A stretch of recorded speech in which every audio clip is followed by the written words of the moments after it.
দিল্লি না ঢাকা, দিল্লি না ঢাকা। সব কোন ডিজেল আনছে ইন্ডিয়া থেকে, এমনি দেখতে পারেন। আবার তেল আমি ফাইজলামি বন্ধ করো, ফাইজলামি বন্ধ করো। দেশটার সমান তাহলে ভালোবাসো। আমরা দেশের উন্নতির জন্য ইন্ডিয়া বুঝি না, পাকিস্তান বুঝি না, লন্ডন বুঝি না, চীন বুঝি না, রাশিয়া বুঝি না, আমেরিকা বুঝি না। দেশের স্বার্থের জন্য সবার লোকে ভালোবাসা সম্পর্ক রাখবো, কিন্তু আমার দেশের ইঞ্চি ইঞ্চি মাটির জলাঞ্জলি দিয়া কোনো বাবুগিরি এই দেশে চলবে না। হাত তুলে বলেন, ঠিক কি না বলেন?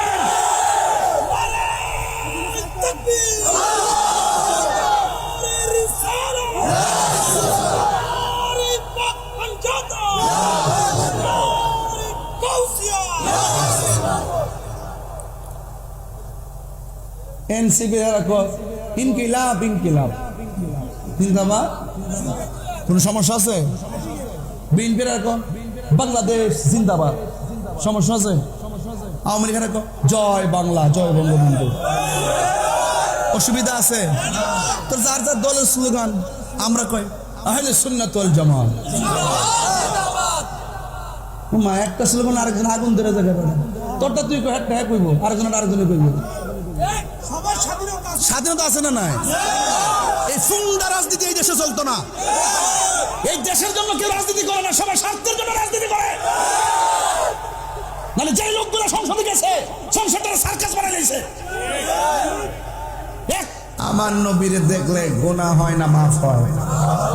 আজকে বহুত মৌলবীরা আছে নবীরে দে আমরার মতো। আরে বেটা, তোরে দেখলে কি জাহান্নামের আগুন হারাম হইব? যেই নবীর দেখলে জাহান্নামের আগুন হারাম হয়ে যায়। যেই নবীর পসিনা মুবারক আমাদের মতো, যেই নবীর রক্ত মুবারক আমাদের মতো। আপনি যদি থাকেন দুনিয়া, আপনার বউ যদি মনে করেন আপনি যে দুনিয়া থেকে চলে যান, আপনার বউরে নির্ধারিত সময়ের পর আরেকজনে বিয়ে করতে পারবে, কিন্তু আমার নবীর স্ত্রীকে আমাদের আম্মা জানদের দিয়ে বিয়ে করতে পারবে? আল্লাহ পাক কি করে দিয়েছেন? আরাম করে দিয়েছেন। নবী শান বুঝে না, না বুঝে শুধুমাত্র ফুটকার রাবার মতো টানাটানি করে। নবীর শান বলতে গেলে তাদের অ্যালার্জি শুরু হয়ে যায়। কথা যদি এরকম করেন তাহলে আপনি নবী পাবেন না। নবী পেতে গেলে আগে নিজেকে সম্পূর্ণ 100% নবীর কদম মুবারককে কুরবান করে দিতে হবে। কথা বলে ঠিক না? এই 90% নবীর ভালোবাসা, 10% কেউ যদি ভালো না বাসে, সে কি বেহেশতে যেতে পারবে? নবীকে ভালোবাসতে হবে 100%, আল্লাহকে ভালোবাসতে হবে 100%। এখন আল্লাহ এবং রসুলকে চিনার সেন্টার হলো আউলিয়া কেরামের দরবার। কথা বলেন ঠিক না?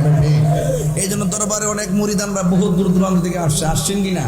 অনেক লোক কিশোরগঞ্জ থেকে আসছেন, হ্যাঁ, কিন্তু এত দূর থেকে এসেছেন একটাই কারণ, আমরা মদিনাওয়ালাকে পেতে চাই। কথা বলেন ঠিক না?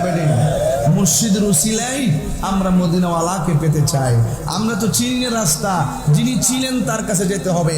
আল্লাহ বলছেন তুমি যদি না জানো, যিনি জানে তার কাছে যাও। তুমি যদি না জানো, তুমি যদি না বুঝো, যিনি বুঝে তার কাছে যাও। এই জন্য ওলি আল্লাহদের দরবারে যাওয়ার দরকার আছে না নাই? এই জন্য গেলে কি লাভ না লস?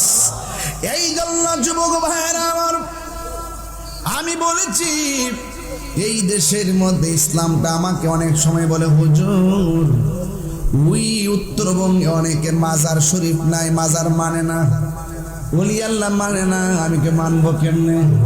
ওলি আল্লাহ তো সব হলে আমরা এলাকায় বাবা শাহজালাল 360 জন আউলিয়া।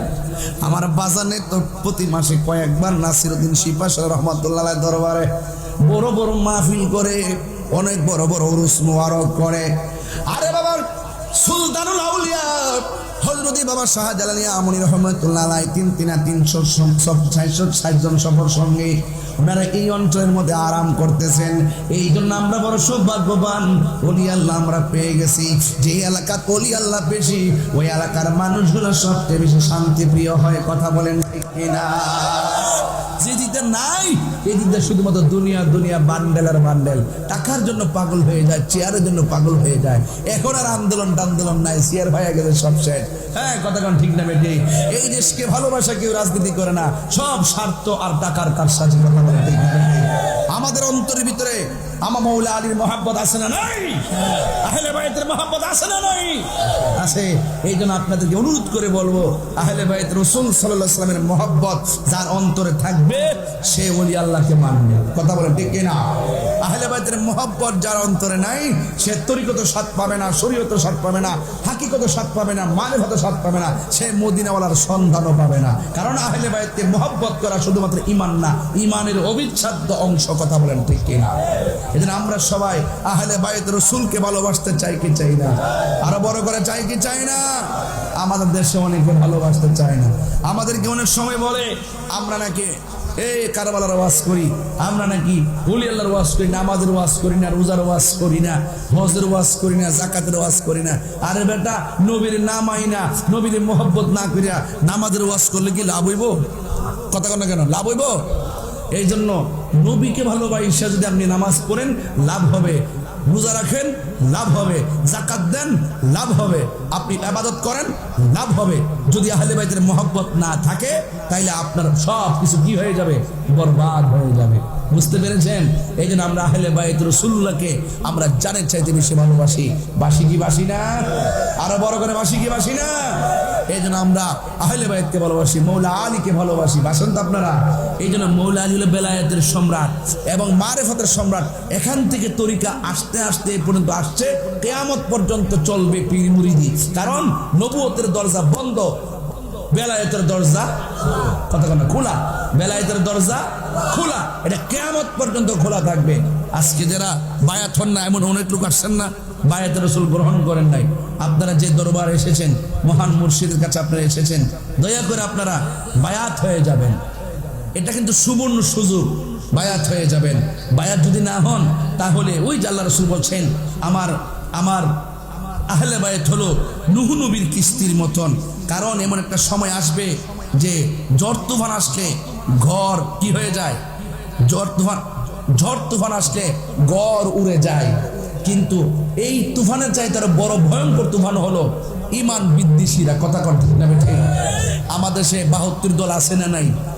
এরা কিন্তু আপনাকে ছলে বলে কৌশলে টাকা পয়সা ক্ষমতা বিভিন্ন লোভ দেখায়া আপনার ঈমানকে হরণ করার চেষ্টা করবে।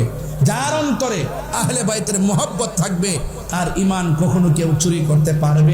এই জন্য রাসূল বলছেন আমার আহলে বাইত হলো নূহ নবীর কিস্তির মতো। এই জন্য আহলে বাইতের মহব্বত যার অন্তরে থাকে তার বান্ডিল দিলেও কইব টাকাটা কি লেগে দিচ্ছ, আমরা মতো চলতইব, হ্যাঁ এমনি চিল্লা মিল্লা লাগাই তুইব, এমনি এমনি গেলে তোমার জীবনে উপকার হইব। তখন যারা ইমানদার, যারা নবীর প্রেমিক, যারা আহলে বাইতের পাগল, তারা বলবে এই দুনিয়ার টাকা আমরা তুচ্ছ, পয়সা আমাদের তুচ্ছ। আহলে বাইতের বিরুদ্ধে যাইয়া, ওলি আল্লাহর বিরুদ্ধে যাইয়া, মা বাবার বিরুদ্ধে যাইয়া, নবী পাকের বিরুদ্ধে যাইয়া আমরা হাজার সেজদা দিতে চাই না। আমরা ওলি আল্লাহর মহব্বত নিয়া, আউলিয়া কেরামের মহব্বত নিয়া, নবীজির মহব্বত নিয়ে আমরা কর্ম করতে চাই। তোমাদের টাকা আমাদের লাগবে না। আমরা টাকার চাইতে ঈমানটা হলো সব চাইতে বড় সম্পদ। কথা কি সঠিক বলতেছি?